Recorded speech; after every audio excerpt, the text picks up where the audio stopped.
Hello friend, आप लोग कैसे हैं। आशा करता हूं कि आप लोग ठीक होंगे। आज हम लोग पढ़ेंगे वणिका, हिंदी वणिका है जिसका पाठ का नाम है ढौते विश्वास। इसका पहले मागमा बन गया है, उसका आप लोग क्वेश्चन आंसर याद कर लीजिएगा।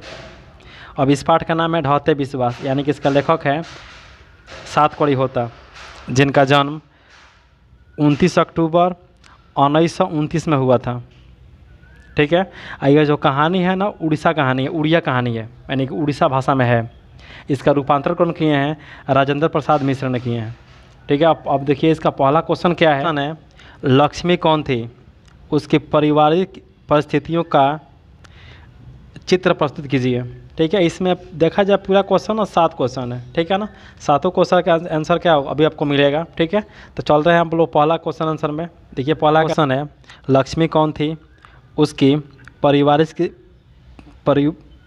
पारिवारिक स्थिति का चरित्र प्रस्तुत कीजिए। ठीक है। तो इसका आंसर हो जाएगा, लक्ष्मी ढौते विश्वास कहानी की एक मुख्य पात्र थी।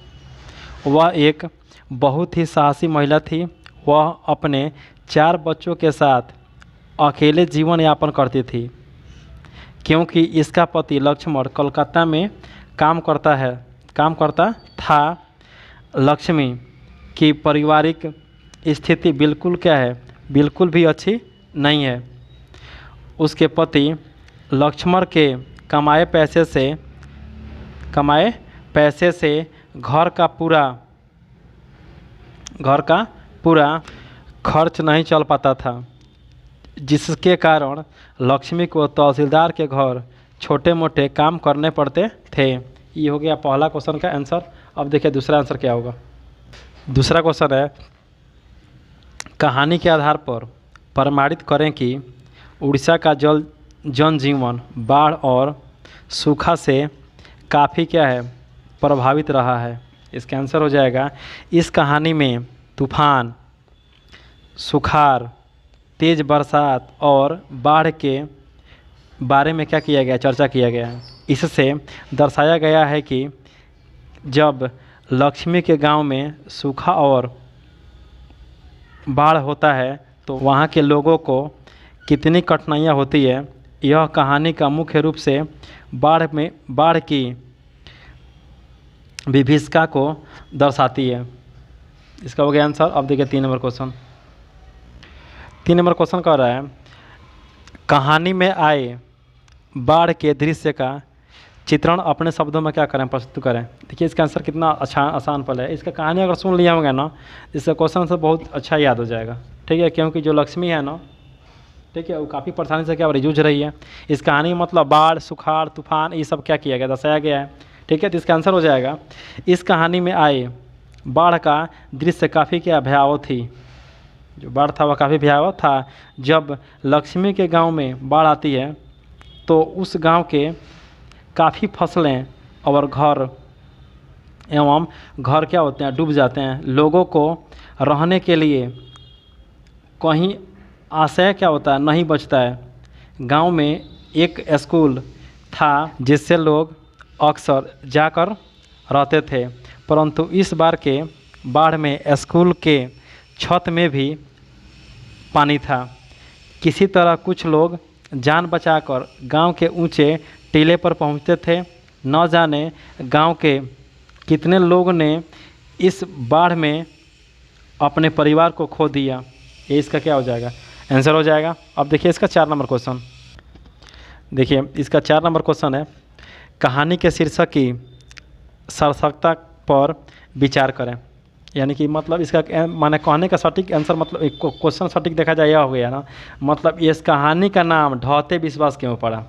कहने का मतलब यह है। ठीक है ना। अगर आपको कहानी मालूम होगा, जैसे मान लीजिए वहाँ के लोग भगवान पर विश्वास करते थे। ठीक है। जब बाढ़ आया, भगवान पर विश्वास क्या होगा? जब टूट गया ना, इसलिए उस पाठ का नाम क्या पड़ा? ढौते विश्वास पड़ा। ठीक है। तो इसका आंसर देखिए, सटीक आंसर क्या होगा। ठीक है। यदि वीडियो समझ में आए तो लाइक, कमेंट और हमारे इस चैनल को सब्सक्राइब कर लें, क्योंकि आने वाला नोटिफिकेशन सबसे पहले क्या होगा? आपके पास ही जाएगा। ठीक है। इसका एक बार क्वेश्चन और पढ़ देते हैं, समझ लीजिए।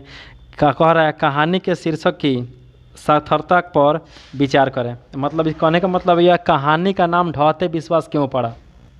इसका आंसर हो जाएगा, इस कहानी का शीर्षक ढौते विश्वास बिल्कुल सटीक है, क्योंकि जिस प्रकार से यहाँ के लोग के यहाँ के लोगों के तूफान, सुखाड़, बारिश, बरसात और भयावह बाढ़ की सामना करना पड़ता है कि लोगों का जो विश्वास भगवान के प्रति था वह भी क्या होता है, टूट जाता है। इसलिए इसका ढहते विश्वास शीर्षक क्या है, उचित है। इसीलिए मतलब इसका नाम क्या रखा गया, ढहते विश्वास रखा गया। ठीक है, अब देखिए नेक्स्ट क्वेश्चन। देखिए इसका नेक्स्ट क्वेश्चन है, लक्ष्मी के व्यक्तित्व पर विचार करें। इसका आंसर हो जाएगा, लक्ष्मी ढहते विश्वास कहानी की एक नायिका है या मुख्य पात्रा है। वह बहुत ही साहसी औरत थी। वह अपने 4 बच्चों के साथ अकेले जीवन यापन करती थी क्योंकि उसका पति लक्ष्मण कोलकाता में काम करता है। जब उसके गांव में बाढ़ आती है तो वह अपने पूरी कोशिश कर खुद को और बच्चों को वहां से बाहर निकालती है। इसका क्या हो जाएगा, यह आंसर हो जाएगा। ठीक है, देखिए इसका लास्ट क्वेश्चन है, बिहार का जनजीवन भी बाढ़ और सूखा से प्रभावित होता रहा है। इस संबंध में आप क्या सोचते हैं उसे लिखें। ठीक है ना, इसको ऑप्शन शब्द में वर्णन करना है। ठीक है, देखिए इसका आंसर क्या होगा। इसका आंसर हो जाएगा, इस कहानी में उड़ीसा के जनजीवन के बारे में चर्चा की गई है, परंतु हमारे बिहार का भी स्थिति लगभग ऐसा ही है, क्योंकि कोई ऐसा वर्ष नहीं है जिसमें बिहार में सूखा और बाढ़ न हो। सूखा से तो ज़्यादा क्षति नहीं होता है, लेकिन परंतु बाढ़ से बिहार के लगभग आधे ज़िले तबाह हो जाते हैं। लगभग 2 से 3 महीने यहाँ के लोगों को बाढ़ से निपटने में लग जाते हैं, जिसका असर सीधे सारी अर्थव्यवस्था पर पड़ता है। बाढ़ और सूखा से सबसे अधिक हानि खेतों का होता है, इसलिए बिहार में अधिकांश लोग कृषि पर ही निर्भर रहते हैं। इसलिए बाढ़ और सूखा हमारे बिहार को भी क्या करता है, अभिशाप है। हमारे बिहार के लिए भी अभिशाप है। ठीक है ना, ये हो गया इसका क्वेश्चन आंसर। ठीक है, और वीडियो समझ में आए तो हमारे इस वीडियो को लाइक करें, शेयर करें और हमारे इस चैनल को क्या करें, ज़्यादा से ज़्यादा क्या करें, सब्सक्राइब करें। ठीक है ना, थैंक यू, धन्यवाद, जय हिंद।